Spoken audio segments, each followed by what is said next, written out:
पती पत्नीचं नातं असं आहे ज्यामध्ये प्रेम, आदर आणि विश्वास खूप महत्वाचा असतो. कधी नात्यात रुसवा फुगा असतो तर कधी खळखळून हसवणारे क्षण देखील असतात. अशा नात्यातील चढ उतार पार केल्यानंतर पती पत्नीच्या नात्यातील खरा आनंद अनुभवता येतो. अनेकदा पती पत्नीच्या नात्यावर मजेशीर विनोद केले जातात जे सर्वांना खळखळून हसायला भाग पाडतात. सध्या अशाच एका व्हिडिओची चर्चा सर्वत्र सुरू आहे. या व्हिडिओमध्ये एका लग्न सोहळ्यात भटजींनी पत्नी बरोबर कसे वागावे याचा सल्ला पतीला दिला. व्हिडिओमध्ये भटजींनी वाईफ या शब्दाचा अर्थ अतिशय अनोख्या आणि मजेदार पद्धतीने सांगत आहेत.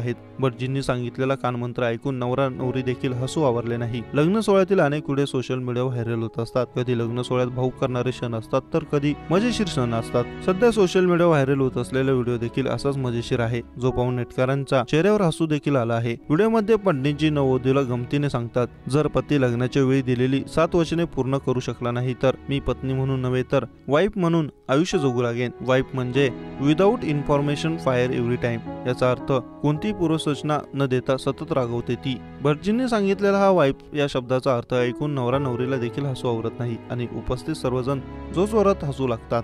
आता हा व्हिडिओ इंटरनेटवर मोठ्या प्रमाणात व्हायरल होतोय. भटजीच्या या आगळ्या वेगळ्या व्याख्येचे सर्वांना खळखळून हसायला भाग पडले आहे. मोटर स्टुडिओ नावाच्या इंस्टाग्राम अकाउंटवरून हा व्हिडिओ शेअर करण्यात आला आहे. बातमी लिहेपर्यंत 56,000हून अधिक लोकांनी व्हिडिओला लाईक्स केले आणि कमेंट बॉक्समध्ये प्रतिक्रिया दिल्या आहेत. एकाने लिहिले आहे की भटजी अगदी योग्य तेच बोलत आहेत. आता मला समजले आहे की वाईफचा खरा अर्थ काय आहे. दुसऱ्याने म्हटले आहे की माझ्या पत्नीने हे पाहिले आणि आता म्हणते आहे की भटजींनी सर्व काही बरोबर सांगितले आहे. आता काळजी घ्यावी लागेल. हा व्हिडिओ आतापर्यंत लाखो लोकांनी पाहिला असून हजारो लोकांनी तो शेअर केला आहे.